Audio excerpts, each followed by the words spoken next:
What is up, you beautiful people? In this video, I'm going to be interviewing Matt Laker, a co-founder of Acemakers.io.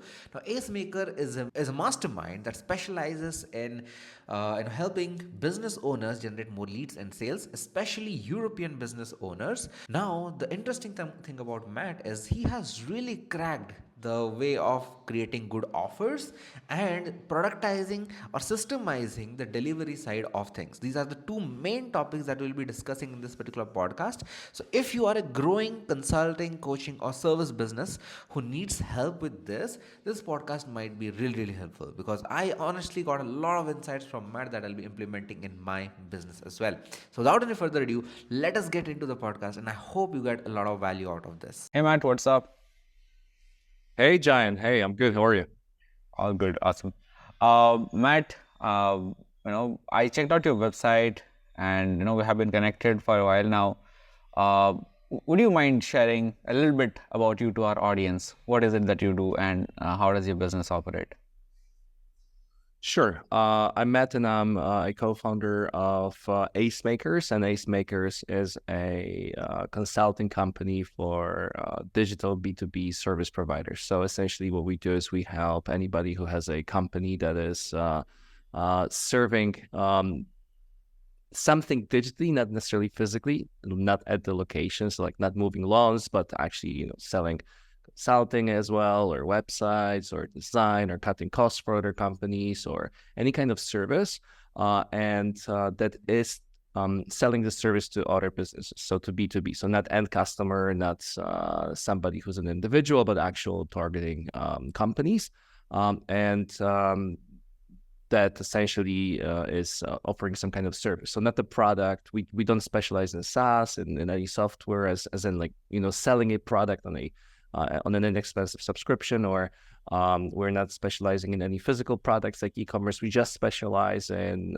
services. So if I deliver some kind of service for you, so that's why digital B2B service providers, and that's what Acemakers does. We do it as a consulting company. Been doing this for around a decade now. Coming from an experience of running my own agencies, we currently run our own companies as well, our own service businesses as well. So we get all of this experience of our co-founders, and put this together into a form of consulting for other clients, where we really want to help them create their businesses. And the name Acemakers comes from creating aces, so turning everyone into the best versions of themselves. That's awesome. That is awesome.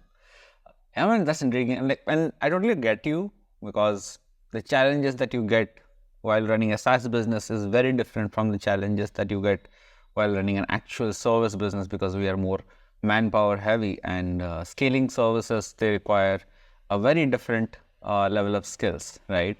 Something that really intrigued me about you guys, especially if I go to your website, which is acemakers.io, is it? If I'm not wrong. That's right. You have a very intriguing headline there, where you mentioned, if you knew all the steps, scaling becomes easy. Can you give me an idea on what are those steps? Yeah, sure. So just as a context, before I share the steps, the reason why we say that if you know all the steps, scaling would be easier, growing would be easy, it's because it's our experience, and pretty much experiences of everyone who's, or a lot of people who start businesses. They're very smart. Sometimes they are extremely intelligent. Sometimes they're even way smarter than people who make much more money than them, but they're just getting confused. They try doing too many different things at the same time.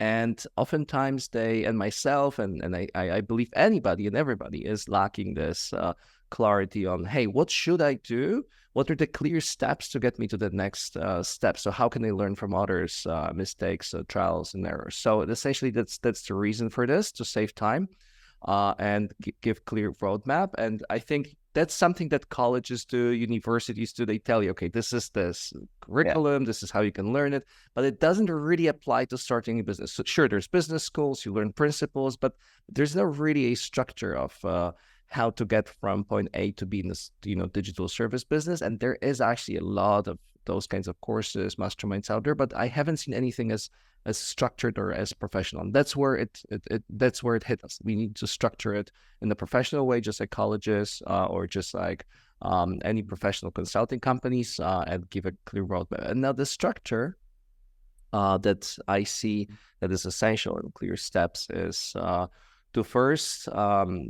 really to and it's a common question, and really the first mistake and the challenge that we have with a lot of clients coming to us, or a lot of people coming to us, they often come with one problem, and a simple problem, which is how do I sell? How do I sell my service? And that's usually some common problem that they have. And then we look at their business, we look at their offer, and then we realize that actually we cannot really sell it because the offer is not good. And the offer isn't structured in a way that it's appealing to clients. The offer isn't interesting or is not in demand. And that makes sense, because they would try to go to different, for example, marketing agencies to help them scale their service, and they would get no results. They would spend maybe $2,000 or $3,000 a month, and the agency would come back to them and say, "Hey, sorry, like nobody wants to buy this from you." And so that is really the first step to sit down and look at the offer, craft really, really powerful offer. And I was so happy when books like 100 Million Offers came around as well, where there was so much more attention in the world to crafting an offer that is in demand versus selling and selling and selling. So that's really essential first step. And there is a huge disparity that I've seen. So a lot of companies, so I work with small and bigger companies. Also, I'm in touch with a lot of very large corporations for Fortune 500 companies and people who work there as well. And there is a huge disparity that everybody talks about. So those huge companies or large companies, they're looking for service delivery, but not enough people are offering those services. It could be something technical. It could be, for example, let's say SAP consulting or cutting costs, or something that is, quite specific, but there are not enough people or companies offering this. I'm not saying SAP consulting is necessarily a huge demand, but it could be something very specific. And then there are people who are starting their companies and they think of something that is already oversupplied. So they are thinking about, I will sell websites, or I will sell landing pages, or I will make Google ads or Facebook ads. Yeah. And everybody and their grandmother is doing it right now. So it's not really any kind of special offer no more.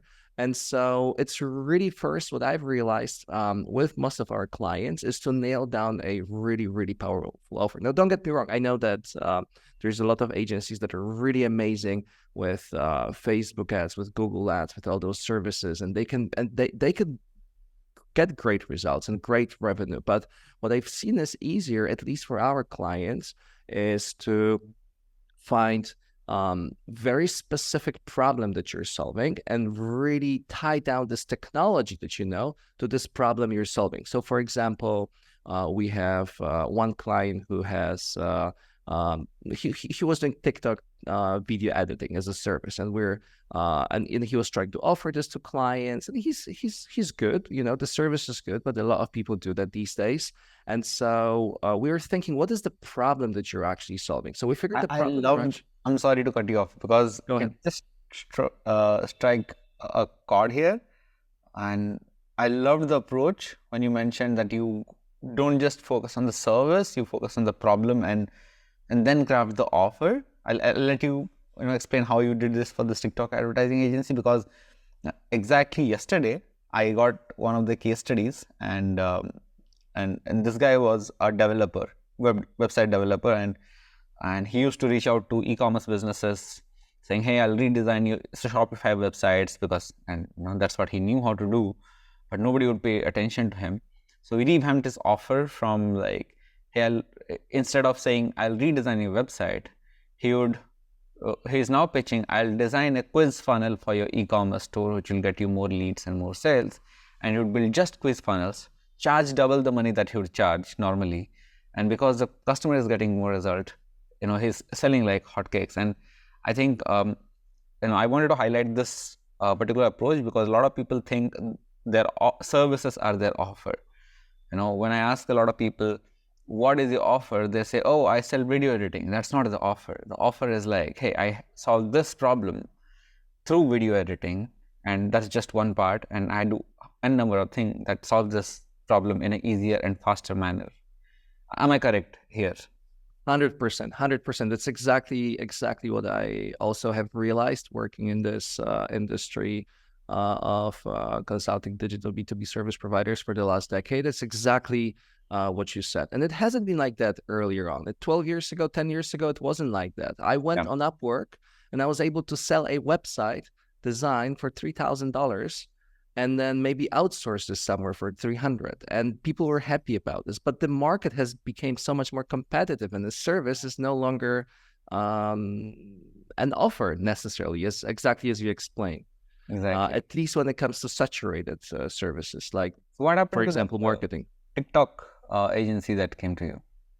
Well, so what we figured is that essentially the problem you're solving is you help your clients get you help with your agency, you help your clients get clients. So that's why you make those TikTok videos, so that your clients can get more clients for their service. And so that was not just about making TikTok videos, but then we figured that's about figuring out how your offer ties down to the key marketing message, the communication. How do you script those TikTok videos? It's not just about the editing. Then editing was just part of it, but then also publishing, then also collaborating with influencers to kind of spread this. And then a lot of people are thinking about the target audience. And then they also think, when they're starting out, they think about it in a very simple way, in the sense of they think, okay, do I target lawyers and I sell websites to lawyers? Or do I target dentists and I sell websites to dentists, or TikTok video editing to dentists? And then we're thinking about this regarding as well TikTok video editing, and he was thinking, maybe I'm going to target consultants, maybe I'm going to target coaches.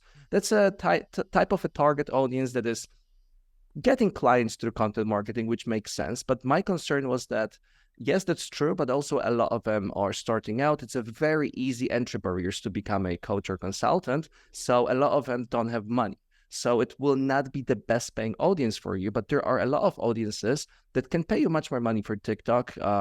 Like, for example, medical startups, so med tech startups. Yeah, there are And money those as are well. I make a lot of money. I'm friends with some of the, for example, growth directors, growth marketers of those med tech companies, and I know the budgets that they have. They can afford to place their articles in huge publications.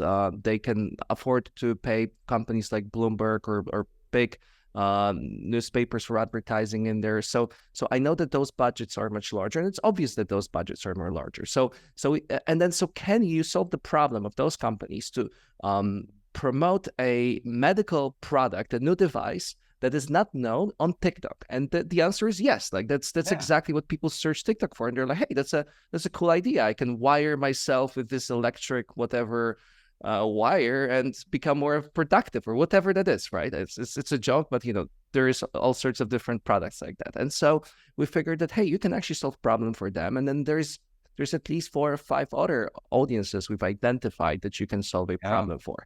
And from there, we thought that, hey, instead of thinking about the audience in a simple way of like, I gonna target this audience and scratch my head and think, who am I gonna target? We are going to first target different audiences that we think we can solve the problem for using the skills that we already have. And then once we are going to start making money with this, we are going to identify which of those audiences make us the most revenue, or have the best retention, or there are the most of them.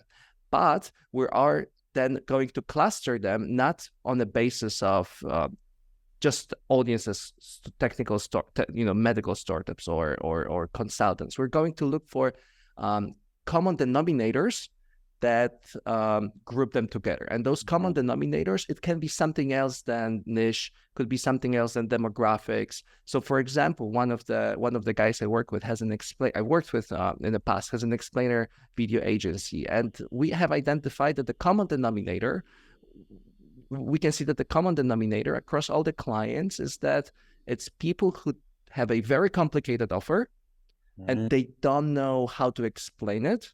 And that this offer is quite expensive as well. So that is the common denominator for them. Yeah. And it doesn't necessarily have to be doctors, dentists, or consultants, if that makes sense. But how do you initially segment? So when you mentioned we need to test multiple markets, right? In that case, there are so many markets to test. there must be some filters that we need to apply to figure out, what, this kind of service can be used by XYZ. Are you interested? Or do you ask the founder himself or herself to explain, what, apart from X industry, I am also interested in Y and Z industry. Should we go with that? Or what exactly do you do to find out which industries to test?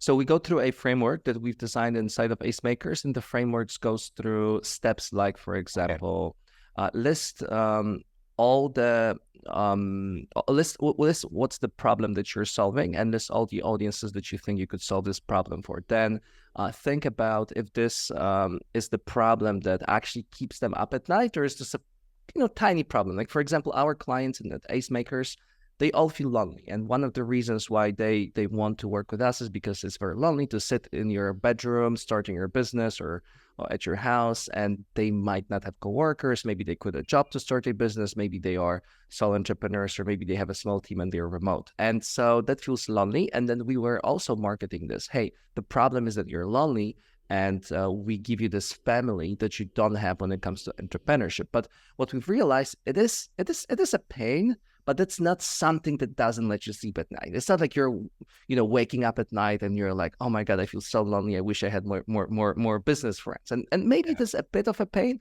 but you're waking up at night and you're thinking, oh my God, I have to pay all those salaries, but I don't have enough clients next week. And that's what keeps you up at night. So we're trying to identify what keeps them up at night. One of those examples was, for example, cutting costs with COVID, with all the economic downturns in some countries. We've realized that a good offer was coming to a business and telling them, hey, we will help you out cutting your costs. So we identify your expenses. And what we do then is we simply try to find cheaper suppliers than the suppliers you already have. Coffee beans, anything that the office is buying, services, etc. And then the offer is simple. We don't charge you anything except for 50% of the savings over the next 24 months, as an example. So just coming back to your question, because I went on a bit of a tangent here, you are going through this framework and are just trying to identify who you can solve this problem for. What is the effect that this audience has if this problem is solved? Who else is solving this, but not necessarily as a competition, but maybe there are alternative solutions to solve your problem. So, for example, for example, it could be that if you are if you want to get more clients, maybe it is we offer you LinkedIn outreach, but it could be that maybe you don't need to necessarily think and compete with other LinkedIn lead generation agencies. Maybe there is a completely different way, like content marketing. And so we go through this framework. It's actually quite advanced when it comes to going through this, and yourself, because you've engineered some prompts. It takes some time to look at the problem from every single angle to think what makes sense. But the bottom line, that the main philosophy that we have is that you don't overthink it for a year. You also cannot afford, most likely, Boston Consulting Group to make do a market research for you. You most likely have some assumptions, and you test them on live outreach channels that are not expensive. So not paid traffic, and also not content marketing, because it takes too much time to get the direct market feedback. But you try to test it on things like cold email. You try to test it on channels like LinkedIn outreach, and you get relatively fast market feedback, because you can get 10, 20 people a month on a call. You can talk to them about the service. You can actually push your sales a little bit more. In fact, ourselves were a little bit pushy with sales as well with our service earlier on, because I wanted to hear that real objection from you. Exactly. Like, Giant, you're not paying me on this call right now. I want to know why. Tell me. I just really want to know. Just tell me honestly. And so we took a step away from that now, because we don't need to, because we understand what the objections are and we pre-handled them earlier on. So if somebody doesn't want our service, it's fine. But people would tell you, they're like, you know what, actually, that's not so important to me.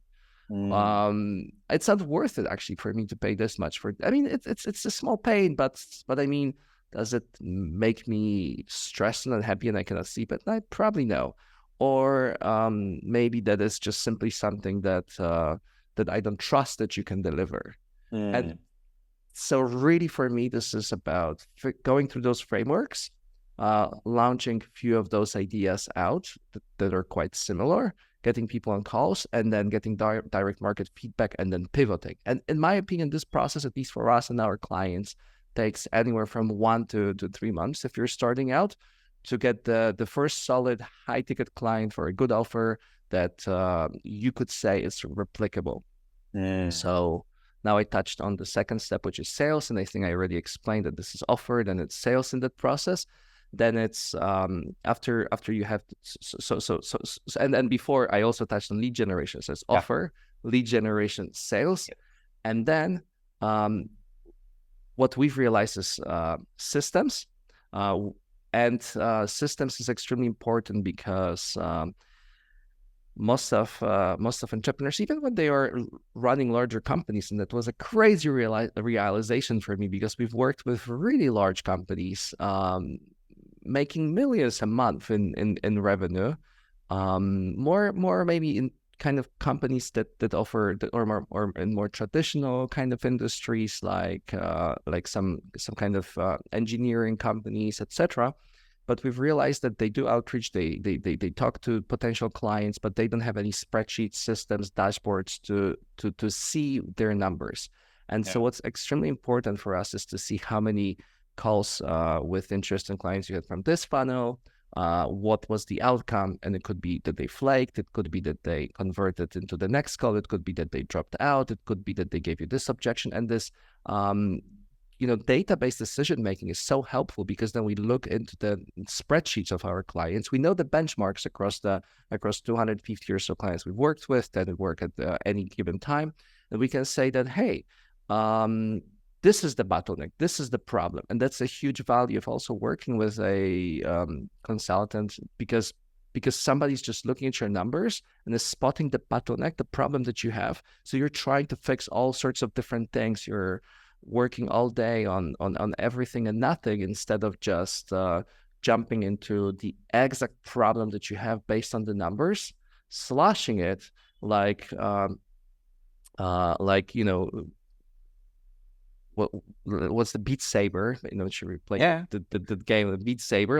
You have to slash those boxes, slashing this specific problems, and then move to the next problem, and that saves so much time and pain that people go through. So that's the systems, and the last one is delivery, but standardized delivery. And now I really love what you talked about, Giant, when you said about, I think you gave me example of some more standardized delivery of one of the guys, where they, instead of offering websites or funnels, they just offer this quiz funnel, which makes their delivery so much easier and standardized. And because you do it so many times for every single client, you start building an assembly line. And sure, you can customize it like a cheeseburger. It can be with cheese. It can be with something else, it's or whatever. Sorry, you might not eat beef in India, so might be a bad example here, maybe. But it could we have chicken burgers as well, so it works. Here we go. Okay, so here we go. So you have a chicken burger, and I'm sure you can ask for extra cheese or no onions, or you can customize, but you're always gonna get a burger. Yes. It's not like you're going to go to McDonald's and you're going to say, hey, I want a pizza. They probably not going to have it. So that is really the beauty of it, because once you have this standardized delivery process, it's not that it's, cookie cutter, the same thing for every client. You don't care about them. You actually care about them more. And people don't realize it, especially when they want to be those, boutique agency, boutique business. I want to give so much to my clients. I want to make it perfect for everyone. You're not, because you're spreading yourself too thin. You're spending a month figuring out one thing for one client versus figuring out all the, dots and bolts, crossing all the T's, dotting all the I's of how your process works. So you have a perfect bulletproof quiz, for example, for every of your clients. When you plug it in for them, it works every single time. The conversion rates, the copywriting, what copy converts, whether the button should be larger or smaller. You've tested everything across the board. And so that is essentially how our system works, and what I think everybody should follow in this industry. Exactly. We also did this. So one of my clients, he's into SEO, and he doesn't do SEO for all industries. He picked one very niche, I think, I'm not sure, either it's landscaping or gardening, just around those. So he picked just one industry who needs SEO the best, and this guy doesn't have any employees. He basically trained ChatGPT, and he has put very different custom instructions. He has like a file that he uploads to ChatGPT, and then asks ChatGPT to write an article. And he trains the model so much that the output that the GPT generates is very, very human. Obviously, he doesn't copy paste this, but because he knows exactly what kind of content is required for this, landscaping or gardening industry, the output kind of covers 80% of the tasks. So he doesn't need any employees to write those articles. He takes that, tweaks it on his own, and he publishes like 15, 20 different articles for his clients, and his clients think this guy works really hard. He doesn't. So I think when you focus on one target market, solve one problem, and build one simple delivery process, life just becomes so much easier as compared to serving everyone. What are your thoughts on it? 100%, 100%. With maybe the tiny addition that it doesn't always have to be like one target market, but like at least one problem and one applicable process. Mm-hmm. Yeah, because I see some people. One of my clients, like you mentioned, it's you need to find out the common ground of all your clients. He mentioned to me that he works with women-centric D2C brands, and that would mean apparel, cosmetics, beauty, self-care brands. All those things come together, and they become one giant bubble. Something that interested me when you mentioned that, you test out this offer in multiple markets, right? So somebody has created this offer. Now they have to actually validate whether this offer has any worth in the real world, and you ask them to start LinkedIn outreach or cold email to get direct feedback right there. So do you recommend them do you have any suggestions for them, hey, give it for free or give it at a lower cost? What do you recommend? Or do you straight up ask them to charge really high for that and see how the market responds? What are your... Oh, okay. Yeah. So yeah, we would rather go with rather actual price right away to see how the market responds, because I wouldn't be sure if somebody wants it for free, whether they would be actually willing to pay for it. But that's more so to get actual market feedback and get very harsh market feedback, really see what you need to improve. But I also love your strategy, which is completely opposite that we talked about last time, where you actually have the foot through the door, you offer something for free, you build that relationship, you bring the results, you over-deliver, and you get recommendations from this service as well. So I think it's a fantastic strategy as well. And then I'm sure you could build any business that way. It's just that you will likely get less market feedback when you're doing this, because people will less likely say, hey, I don't want this. So once you want to put this out there as an offer for outreach, it will be still harder for you to get those clients because the communication is still not in place. So it is always going to be impossible for you to get those clients through recommendations. And I've built a lot of business through recommendation, and in fact got best of my clients as well for my company through recommendations. And so what I have realized myself and also for our clients is that as much as this is amazing, those clients who are in the outside world and that don't know you, never heard about you before, they think of you in a different way. So if they didn't have a good word from one of your friends, they would really just look at your website, your communication, your offer, and they will judge you through that. Now, of course, there's some case studies that you could use, and that definitely works. What we oftentimes do is work with a case study or the best case studies of our clients, because they usually are not completely starting out. They are already doing something. They already have a case study, but they are oftentimes a bit vague about their offer. So, for example, one of my clients, Mike, he offered Google Ads as a service, very generic. And we looked into his clients and case studies, client retention, and results he was getting for clients. And then I've realized, looking at those numbers when we looked at it with him, was that the best results that he gets and the best retention, not even necessarily the revenue, but the retention in the long run, the lifetime value is clients within the Wheel, Reaper, service. And for whatever reason, he figured out a great way of making Google phone ads. So when your wheel breaks on the road, you Google wheel repair, and then he would create location-based ads where you just click the button, and then you get instantly redirected to call them. And so so then he got a great testimonial. He got so much revenue for one or two clients like this. And then we talked about this and we figured, let's do more of this. And then we started perfecting the system. And then one of the challenges in this audience was that, and that's something you only know if you standardize, was that those guys who run wheel repair services are oftentimes a little bit older, a little bit more maybe traditional in a sense, maybe less tech savvy. So they never had landing pages. So what we figured is that let's solve the problem as well. Let's start leasing landing pages to them. So it's part of the package, which also ties those clients to your service a bit more, because now you become more dependent, but at the same time, you're helping them more because you didn't have a landing page. Well, it's okay. You don't need to pay 2K to 3K to anybody to build it. It's part of our service. Every landing page is almost the same. We know how to make it converting. We plug a landing page, those Google ads, and we only target those clients from now on because of those case studies. We didn't even have those case studies. We just have observed that those clients, not even necessarily were the best payers, but they were the best retention, the best results. So we thought that's the best potential. And so that's how and then we said, okay, let's go to them. Let's ask them for a video testimonial, a case study. We put a lot of work into this, and then we're playing along with this case study. And that really, really worked well with cold email, to the point where every week we're able to get 2.5K upfront payment from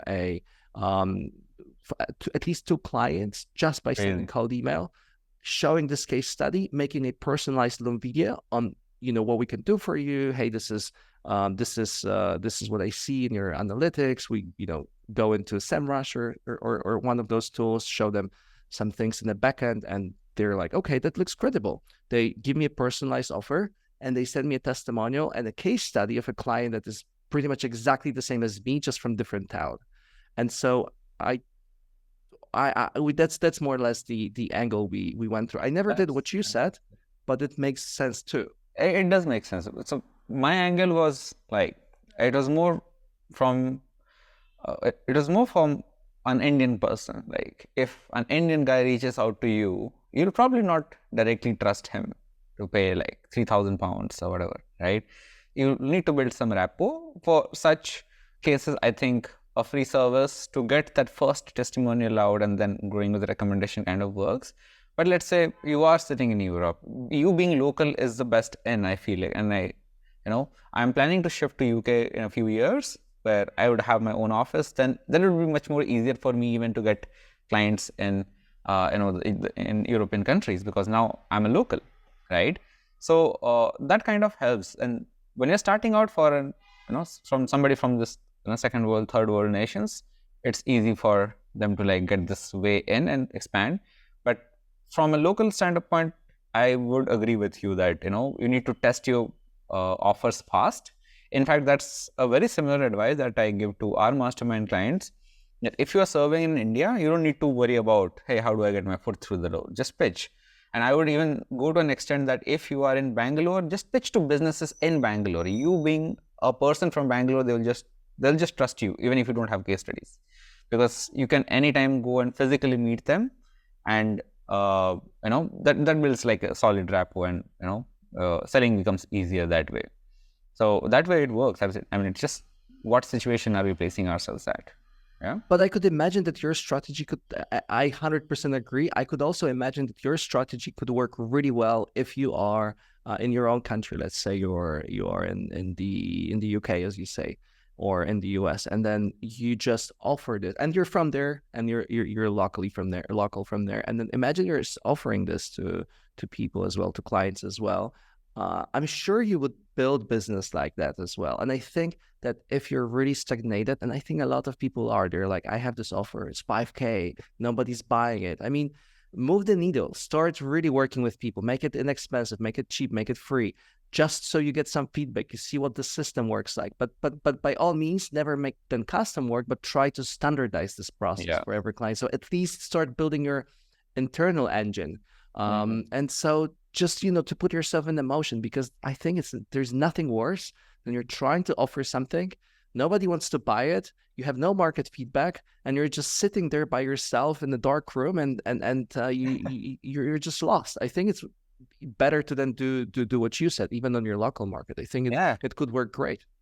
I mean, it's it's better to rather try and fail than just keep building hypothetical scenarios in your head that, oh, what if I do it, then doesn't work. I mean, it's just so much better and so much faster to just fail right away, and you know for a fact that it's working or it's not working. If it's not working, pivot, figure out a way, and go ahead and do it.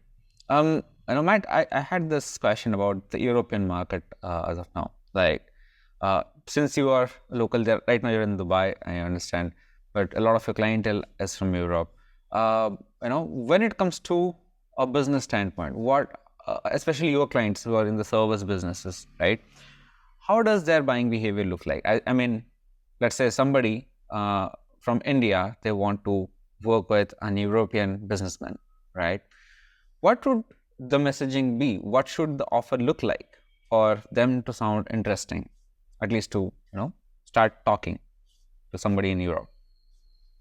Yeah, so I think that it will depend a lot on the type of company and size of company that you would target as well, because it is so different also for us and our clients, depending on what type of company they target. And so the larger the company, normally the longer the sales cycle is. And we do also have strategies that build that trust. So as you talk about this lack of trust when you offer something from India to, let's say, UK, we would think about it in a similar way when you are a 2, 3, 4, 5, 10 people company and you offer something to McKinsey, Deloitte, or Vodafone. And so one of the guys in our mastermind was teaching called email to our clients.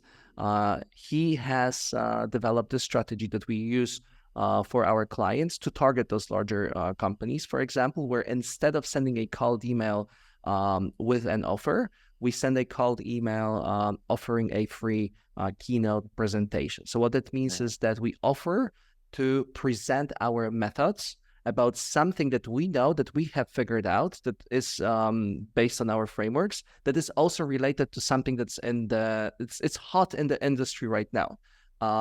You think of AI and how it applies to HR, or think about inclusivity at the workplace, which became a hot topic in the UK some time ago. And those are the examples. So it's something that's hot right now, plus something that you have an expertise in and a good framework. So you offer this. We offer this as a keynote presentation. We email them and we say, would you like the free presentation? We will present it in front of your team. Then they reply positively. There's a call in between. We arrange the presentation. There's 2 or 3 people from the team listening to the presentation. It's free training. And then after the presentation, we just ask this person to have a call and maybe discuss collaboration, which is essentially the discovery call. So think about the length of this journey, the sales funnel. So you have the free keynote, you have the discovery call, you have a closer call, you have oftentimes a decision call. So it's relatively long because there's so much trust that needs to be built. So we also need to then think about how we build the trust and also how we build that authority status as well, that this company is actually the expert. So those are also some things that we consider. And so I think that that's one of the greatest strategies that work right now. That is often I could imagine like it would. Sorry to cut you off again. Go ahead. Start babbling. It would be really, really helpful even to sell something very intangible. Like, for example, one of our clients is in the branding space. And how do we define branding? So in marketing, okay, there is a clear ROI. You can say I'm running ads. You either generate X number of leads or Y number of sales, whatever. Or if it is a sales service, then you have a clear ROI. But branding in general is a very intangible thing. And measuring ROI with branding becomes really difficult. But if you, let's say, pitch a big company who understands branding, saying that, hey, we'll offer a free keynote presentation for your team, explaining how you should be branding yourself with some case studies. Would you be interested? Obviously, it's something that they can't say no to, and explaining such an intangible product in front of a group would be so much better than just simply pitching, hey, we'll do branding for you, right? It's so much better. Exactly, because it's like asking somebody to get married before going to a first date. Sorry, maybe again not the best example in the cultural context here, but do you know what I mean? It's just like there's not that much trust yet. And I think it works in a similar way in those countries as well. Like I could imagine it's hard to just pitch something and just expect people to say, yeah, sure, I'm interested, especially on channels like cold email, where there is nothing that you know about them. There is no even a profile. You can Google them, but that definitely is important. And we put so much emphasis and effort on building that trust. Client reviews, LinkedIn recommendations. It is so important that there has been so much research done about this, and still people oftentimes just neglect it. There has been so much research done that people used to trust governments in the past. Then they stopped trusting governments. They started trust brands. Then they stopped trusting brands. Then they started trusting each other. There has been books written about this whole psychology of the peer feedback, peer reviews. And it's so important to have those reviews. It's so important to have those recommendations on LinkedIn, to ask anybody you've ever worked with to give you one. So I think trust building is huge for us. I can imagine that me, I'm from Poland. I can imagine that me talking with somebody from Poland, it is already a trust factor, but it is the same for me offering something to people from other countries and also to people in Poland. Like that is so much trust building in the first place. And I believe that whether you're from India or wherever you're from, it is about putting foot through the door as you do with a free offer, but with some kind of lead magnet, with some kind of value that you bring into the table first. And really bringing that value, really delivering on your promise. So not making this keynote a sales pitch, but actually giving that value as you promised. And then because you already established authority status, because you already delivered on the first promise you gave them, and you have that relationship, I mean, that's so much more likely for them now that they have that problem to actually, I mean, guess who they would work with if they actually have the problem that you're tapping on? I mean, of course, the guy who gives them value. Because trust is such an important factor. You could have everything correct in your entire funnel. You could have the best headlines, you could have the best copy, but if you just fail to build enough trust in somebody's mind, they are never, ever going to buy from you. I mean, that's like given. And this is, I think, a fantastic way to like build trust, right? What other strategies can you recommend? Apart from this is one. Do you have anything else in mind? So I think this is still for me an important point in getting those clients. It's still really to think about this as a numbers game. So yes, trust, yes, bringing value, but there are a lot of clients that come to me and they say, hey, so I have contacted 50 companies or 100 companies and I got no answer. And then I'm thinking like, oh, wow, like, but I mean, do you need to know the benchmarks? Like we get, I know your results. Then we... Exactly. And I know your results are better. I think you said when we talked last time, you get 1% booking rate on your emails. We get average of 0.5%, like 0.5. That's our average across the board for us, for our clients. That's our benchmark. And so when I send 200 emails, I don't expect to get any answer because of statistical error neither. We send 400, then we start looking at it, and then we're like, okay, we got one booking after 400 emails. Okay, that's interesting. Okay, that there seems to be some potential here. And so I think that's an important mindset to think about this as of a numbers game and don't get discouraged. Obviously, if you send million emails and everybody hates you, then then sure, but you really need to know the benchmarks to make any educated decisions in this kind of business. And so a lot of people base this on their feelings, or they would talk to their friends, and their friends would say their offer is great, which is on the other side of the spectrum also ridiculous feedback, because they will not tell you the truth. So you really need to understand the benchmarks. You really need to run the numbers. You really need to have clear dashboarding, and you really need to see what doesn't work in your funnel. And then what I think is that the entire engine will not work for a very long time. Very long time, I mean 1 to 3 months before the entire system works. So you will not get clients if your sales process isn't great. So you might have a great lead generation, but your sales doesn't work. So you need to make every single step in the engine work so that the assembly line produces something for you. So I think that's a really important, I would say, mindset maybe, rather than a specific technique that you should use. So it's trust, but it's also the numbers.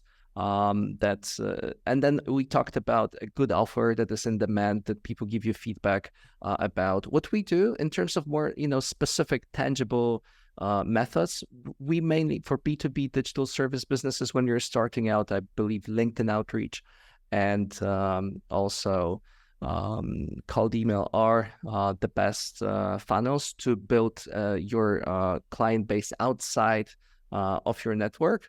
But none of this will work if you are not going to build the trust, if you're not going to think about the right numbers. In terms of dirty tricks, I mean, there's tricks, but I think it's mainly about principles. We do use some tricks, like send a cold email as a forward from somebody else. So that works. Those are minor tweaks. I don't think they impact the bottleneck, but they don't move the needle that much. But I think the core of if I were to talk about the 80-20 of the thing, is a great message with a great offer combined with the right numbers kind of does the entire thing. And I like the idea about knowing your own numbers, because for some industries you might need to send 1,000 emails to get one positive response, not let alone a meeting. But for some industries, even if you send 100, you might get 10 meetings. So it depends on industry to industry, and knowing somebody's own number definitely is something that we need to consider. Yeah, and maybe the last thing is combining what you do, which is a lot of audience nurturing, with also a lot of what we do, for example, is cold outreach. So you can communicate offer to people, you can have calls with them. They don't necessarily need to buy from you, but they're in your list, they're in your audience, they are connected with you on social media, they're connected with you on LinkedIn. You're posting some content every day, every week, every month. They see you regularly. It's like a business card that you give to them that is always somehow popping up in their head. So you keep reminding about yourself, like the Coca-Cola umbrellas that are everywhere. So they kind of remember about you. They kind of remember about your services as soon as they actually have that pain and need.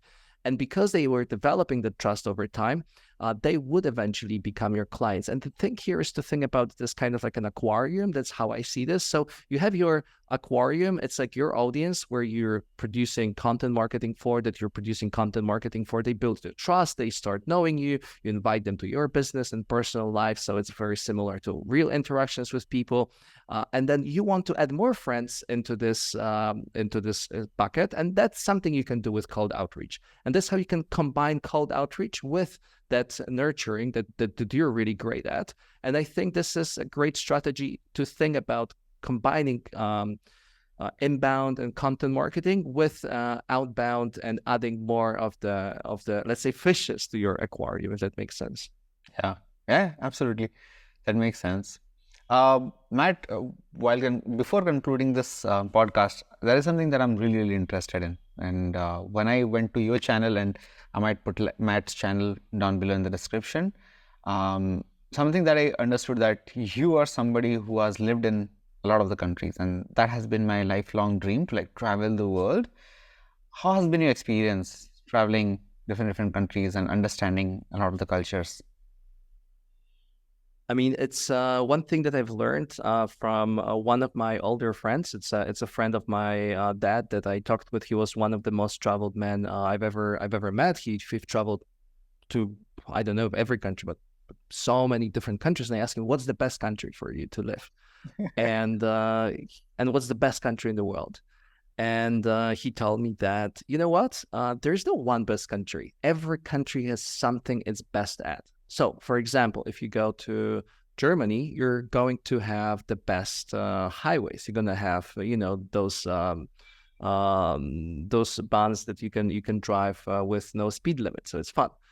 If you go to, for example, Philippines, that's my experience staying in the Philippines. You're going to have um, very extremely hospitable people that you can just talk with anywhere. You go to a bar, you're gonna make 20 friends, and they will treat you like you're local. They will not treat you as a foreigner in any way. You'll just make so many friends. You feel really warm, really connected. And so if you're a vibey person that likes talking with people, then the Philippines is the place for you to go. If you're going to go to the US, for example, you're going to get a lot of exposure to this entrepreneurial culture, especially particularly if you're going to go to the West Coast of the US, you're going to get a lot of exposure to what I think is the best tech opportunities in the world, the most tech business in the world. So you will have that exposure, you will have that mindset, you will have everything being faster. Everyone's just like focusing on getting things done. And it's very inspiring, and it's definitely going to improve your entrepreneurial journey or opportunities. If you're going to go to,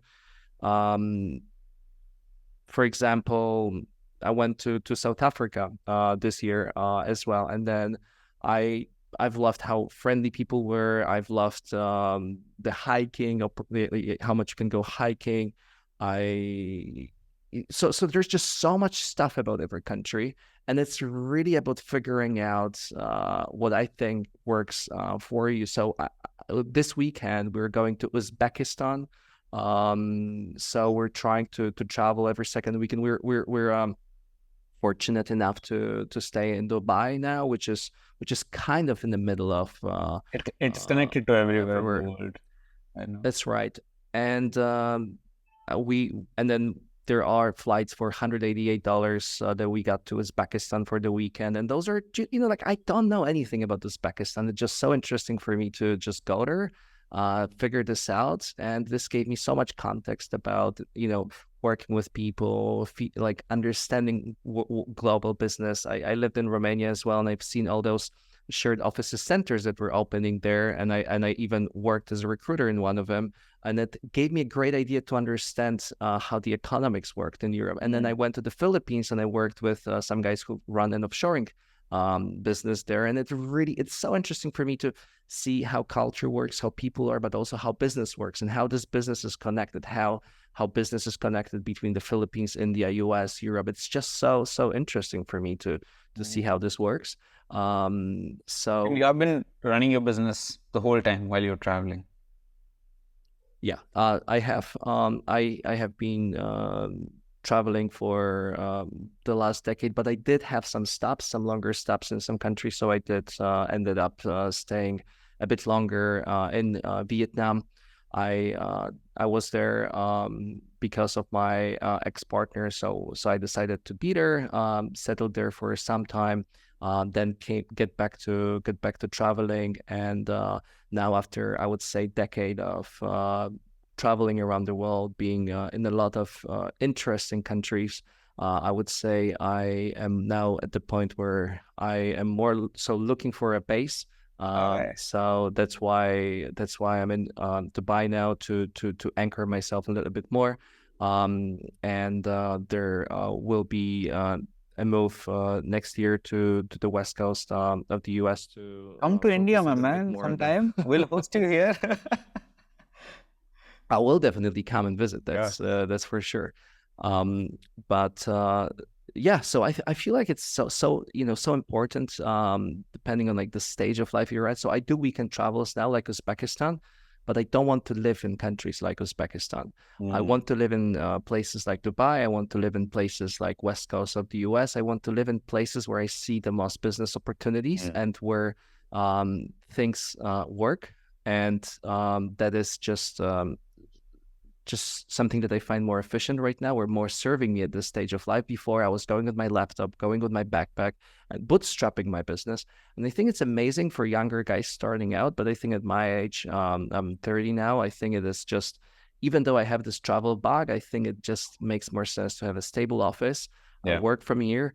I have so much, stability, and I can't just open a laptop on an airport and have a consulting call with a client. That would just be so stressful. So I did the digital nomad thing for some years. I want to focus more on like building business structures now. So that is something that I see as this is what serves me right now.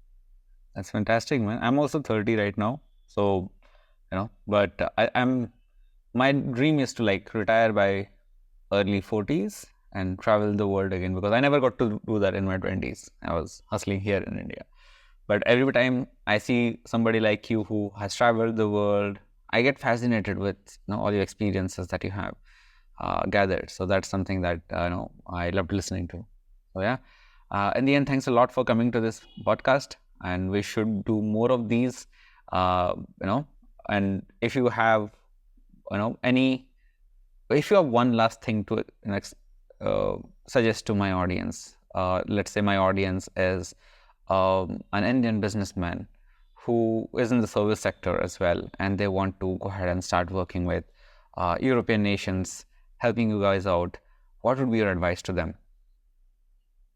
I think that one thing is to build trust, as we talked about before. I think, people like yourself who are actively being interviewed or actively being, out there on social media are just going to get so much more trust and exposure as well, because I'm sure that a lot of business is still created through recommendations, through network, through seeing real people out there, through that trust.